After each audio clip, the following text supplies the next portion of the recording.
Toute douleur n'est pas une punition. Certaines sont des notes secrètes du ciel, écrites avec des larmes, mais scellées par des promesses. Peut-être traversez-vous aujourd'hui un temps qui semble interminable. Le silence, les portes fermées, les nuits qui ne finissent pas. Mais que se passerait-il si je vous disais que ce n'est pas une fin, mais le début d'une préparation à quelque chose de beaucoup plus grand que vous ne l'imaginez? Dans la Bible, avant que Joseph ne règne sur l'Égypte, il a été trahi, vendu et jeté en prison. Avant de s'asseoir sur le trône, David a affronté des géants et a fui la persécution. Chaque chapitre douloureux était, en fait, un pas vers le destin. Ce que vous vivez maintenant est peut-être la partie la plus intense de votre construction, et non l'épilogue de votre histoire. Le problème, c'est qu'au milieu de la douleur, il est facile de croire que Dieu nous a abandonnés. Mais la vérité est qu'il façonne le caractère, renforce la foi et aligne les cœurs. Tout comme l'or est purifié dans le feu, vous êtes prêts à porter une onction et une autorité que peu de gens sont prêts à rechercher. Chaque test a un objectif. Briser les zones de confort, enseigner la dépendance au surnaturel ou révéler qui est vraiment à vos côtés. Lorsque vous comprenez cela, la douleur cesse d'être une simple souffrance et devient une école spirituelle. Préparez-vous, marchons ensemble à travers 7 épreuves qui montrent que Dieu sait exactement où vous êtes et vous conduit déjà à une place d'honneur, de gloire et de débordement.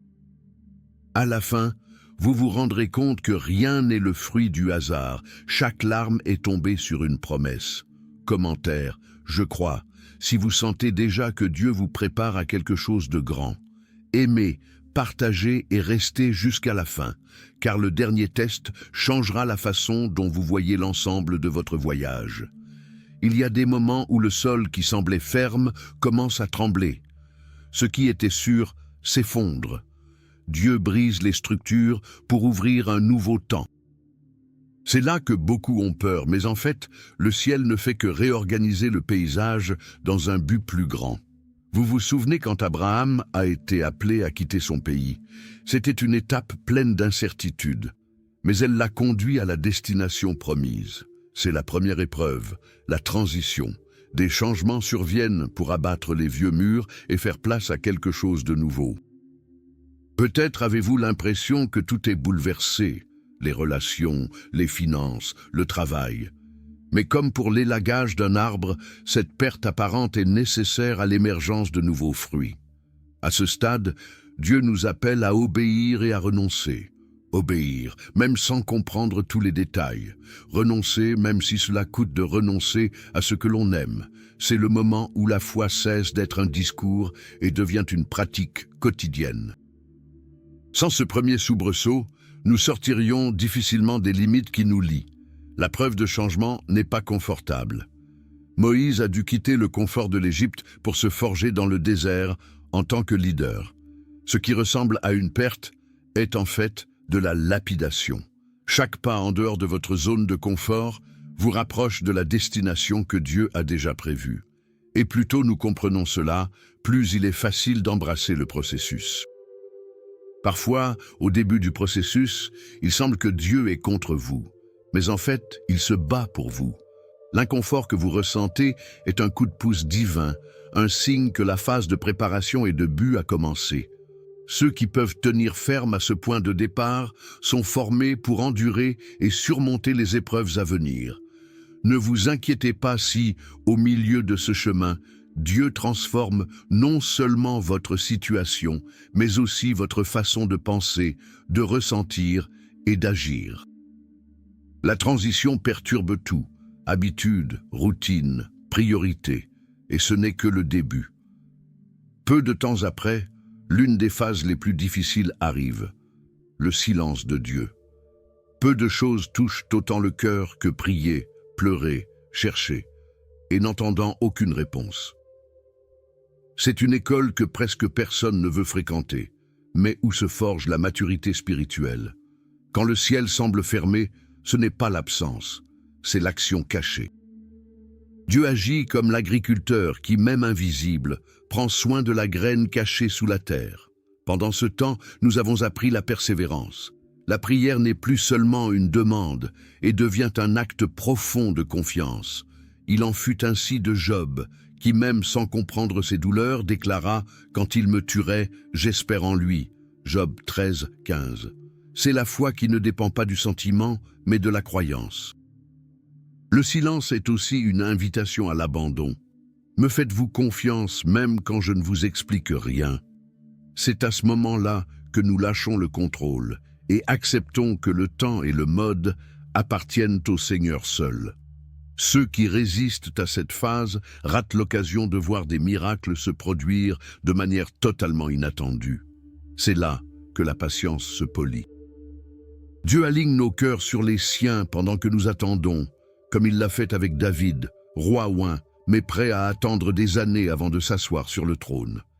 Cette attente active nous apprend à écouter la voix de Dieu, même dans les subtilités.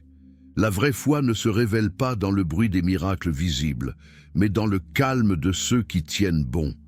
Et quand Dieu parlera, ce sera au bon moment, avec une clarté qui change les destins. Après avoir appris à écouter en silence, vient une autre épreuve, la douleur de la trahison. C'est une blessure profonde, car elle vient de ceux en qui nous avons le plus confiance. C'est comme recevoir une flèche dans la poitrine, alors que nous rions encore de la personne qui l'a tirée.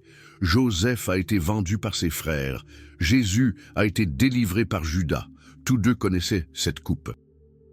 Dieu permet que cela ne nous détruise pas, mais qu'il filtre ceux qui ne peuvent pas marcher jusqu'à la destination préparée. À ce stade, les masques tombent. Les personnes autrefois considérées comme loyales révèlent des intentions cachées. Des alliances qui semblaient incassables sont rompues. Il est douloureux de se rendre compte que certains étaient à nos côtés juste pour des raisons de commodité. Mais cette séparation est stratégique. Dieu enlève ceux qui ne supporteraient pas de voir notre promotion ou compromettent le voyage. Le rejet qui accompagne la trahison blesse profondément. Chaque souvenir semble être un écho qui insiste sur la douleur. Mais Dieu utilise cette douleur pour générer la guérison et la délivrance. Il nous appelle au pardon, non pas pour minimiser l'offense, mais pour briser les chaînes de l'amertume. Le pardon est la clé qui nous libère de la vie coincée dans le passé. La trahison enseigne également la vraie confiance. Les gens sont des défauts, et peu importe à quel point ils sont proches, ils ne sont pas une source infaillible de sécurité. Cette blessure redirige notre regard vers Dieu en montrant que notre identité et notre valeur ne dépendent pas des applaudissements ou de l'approbation humaine. C'est une leçon qui nous protège de la création d'attentes irréalistes dans les relations. Au fil du temps, cette expérience aiguise la vision spirituelle. Nous avons commencé à discerner les cœurs et à choisir les alliances avec plus de soin. Il ne s'agit pas de fermer le cœur, mais de laisser la sagesse guider chaque connexion. La douleur devient discernement. L'expérience devient protection pour tout ce que Dieu nous confie. Et lorsque nous surmontons la blessure causée par ceux qui nous ont trahis, Dieu nous inscrit dans une autre école. Apprendre à dépendre de lui, lorsque même les provisions qui soutenaient le chemin commencent à se tarir. C'est dans la rareté que nous découvrons la richesse de la foi vivante et du surnaturel. Il y a des moments où les ressources disparaissent tout simplement. Ce qui était autrefois certain, l'emploi, le revenu, les opportunités, commencent à se fermer.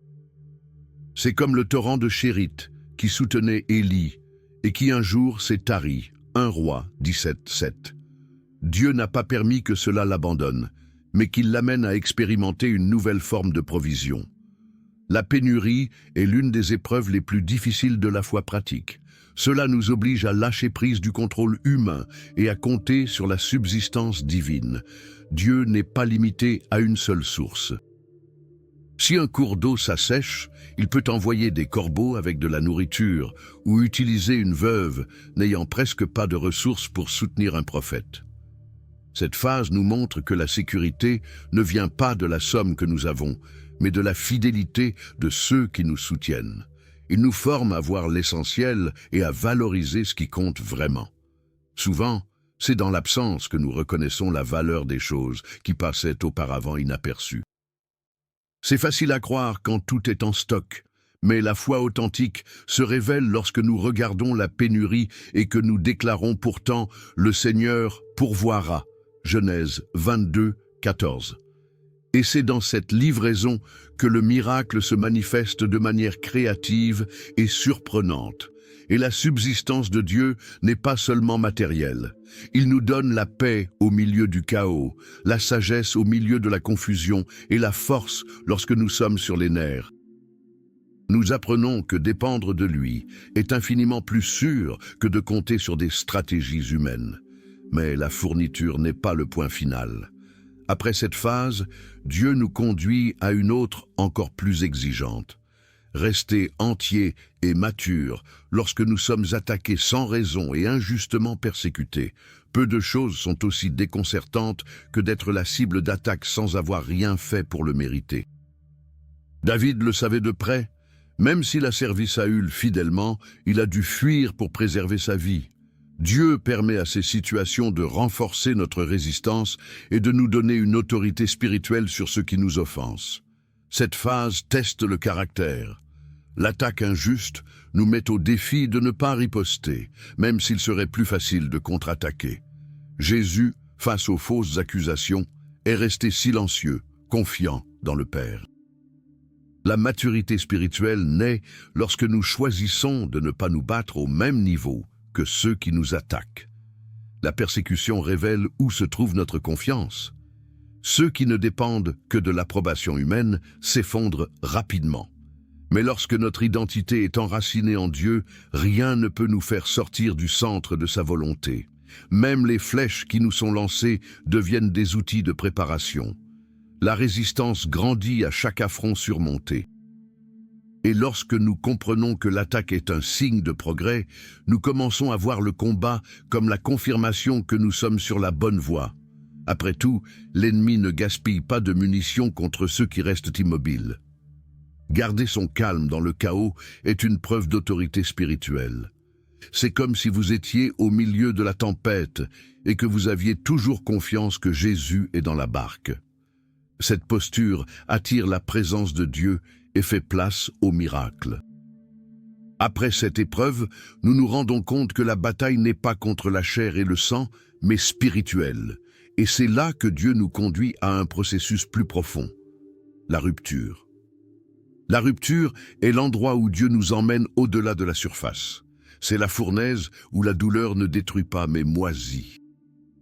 De même que le potier travaille l'argile, le Seigneur nous place dans son moule en éliminant les impuretés et en formant un caractère capable de supporter le poids de la gloire à venir. C'est l'humilité, c'est la purification, c'est une préparation à vivre quelque chose que vous ne pouvez peut-être même pas imaginer aujourd'hui. La brisure exige un abandon total. Il n'y a pas de juste milieu. C'est le moment où nous laissons sur l'autel l'orgueil, les projets et les certitudes humaines, afin que Dieu ait une liberté totale d'agir. Il en fut de même pour Moïse dans le désert, 40 ans d'entraînement silencieux avant de délivrer Israël.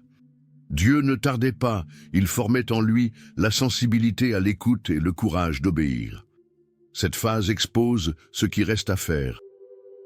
Souvent, nous pensons que nous sommes prêts, mais le feu de la preuve révèle des blessures cachées, des intentions erronées et des attitudes mal alignées. Cela fait mal, mais chaque révélation est une invitation à une guérison profonde et à une véritable transformation. Ici, nous apprenons à dépendre plus de la grâce de Dieu que de nos propres forces. Paul a déclaré « Quand je suis faible, c'est alors que je suis fort ». 2 Corinthiens 12, 10. C'est dans la fragilité que la présence de Dieu se manifeste avec le plus de force, en accordant nos oreilles à sa voix. La purification qui vient de la brisure nous rend plus semblables à Christ. L'arrogance cède la place à la douceur, l'autosuffisance à la dépendance et la dureté de cœur à la compassion. C'est la préparation finale pour de plus grandes responsabilités dans le royaume.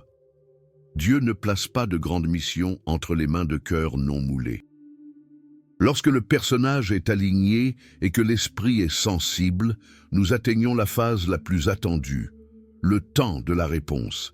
C'est à ce moment-là que les promesses commencent à s'accomplir et que la récolte arrive.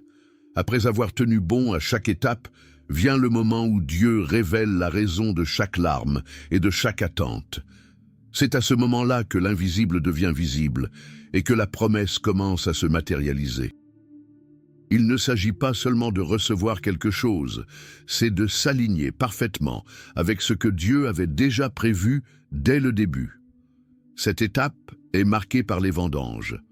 Ce qui a été semé avec l'obéissance, la persévérance et la foi s'épanouit maintenant. Comme Joseph qui, après des années d'injustice, a vu ses frères se prosterner devant lui, non pas par orgueil, mais parce que Dieu avait utilisé toute la douleur pour sauver de nombreuses vies. La maturité acquise dans le processus est ce qui empêche la bénédiction de devenir un piège. L'alignement divin est précis, les portes s'ouvrent au bon moment, les bonnes connexions apparaissent et les opportunités s'écoulent naturellement. Ce n'est pas une coïncidence, c'est l'accomplissement d'une promesse. Ceux qui sont passés par le processus le savent. Ce n'était pas leur propre force, mais la présence constante de Dieu, même les jours où il semblait silencieux.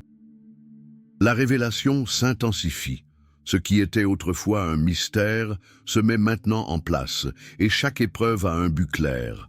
Cela permet non seulement de consoler, mais aussi d'équiper pour aider d'autres personnes qui sont encore au milieu du désert. Ce qui était autrefois une douleur devient maintenant un ministère et un témoignage vivant. La présence de Dieu devient palpable. Le cœur brisé discerne maintenant sa gloire dans chaque détail. Et cette maturité maintient l'humilité, empêchant le succès de voler l'essentiel. C'est un temps de profonde gratitude et d'adoration authentique. Mais même au moment de la réponse, Dieu ne veut pas seulement faire la fête. Il veut de la constance. Parce que le processus ne se termine pas par la victoire, il est cimenté lorsque nous transformons les réalisations en témoignages et que nous restons fidèles jusqu'à la fin. Lorsque nous regardons en arrière après avoir traversé toutes ces épreuves, nous nous rendons compte que Dieu ne gaspille jamais la souffrance. Chaque douleur avait un but, chaque défaite, une préparation, chaque silence, une réponse que seul le temps pouvait révéler. Sa fidélité n'est pas seulement prouvée les jours ensoleillés, mais surtout les nuits sombres, lorsque nous apprenons à dépendre entièrement de ses soins. C'est le moment de transformer la victoire en témoignage. Il ne s'agit pas seulement d'obtenir des bénédictions, mais de persévérer dans la foi, dans l'engagement envers la parole, dans l'amour des autres et dans l'humilité devant le Seigneur. Parce que la vraie gloire n'est pas seulement d'y arriver, mais de vivre de telle manière que chaque réalisation pointe vers Dieu. Maintenant, réfléchissez. Laquelle de ces épreuves rencontrez-vous aujourd'hui? Résistez-vous au processus ou laissez-vous le modeler? Votre foi est-elle basée uniquement sur ce que vous voyez ou sur la promesse que Dieu a déjà faite sur votre vie? Ces questions ne viennent pas condamner, mais éveiller un nouveau niveau d'abandon et de confiance. Quelle que soit la phase, rappelez-vous, le même Dieu qui a soutenu Joseph, David, Élie et Paul est le Dieu qui vous soutient maintenant. Il n'a oublié aucune promesse et ne laissera pas une larme se perdre. La victoire qui vient de lui est toujours complète, abondante et pour sa gloire. Prions. Père, merci pour chaque épreuve qui façonne mon cœur. Donne-moi la force de ne pas abandonner, la patience d'attendre ton heure et l'humilité de reconnaître ta main dans chaque détail. Que ma vie soit un témoignage vivant de ta fidélité et que ton nom soit exalté au-dessus de toute chose à la fin de tout. Amen. Écrivez dans les commentaires quelle épreuve vous vivez en ce moment. Aimez, partagez et continuez à suivre, car la bonne parole au bon moment peut être le coup de pouce dont votre foi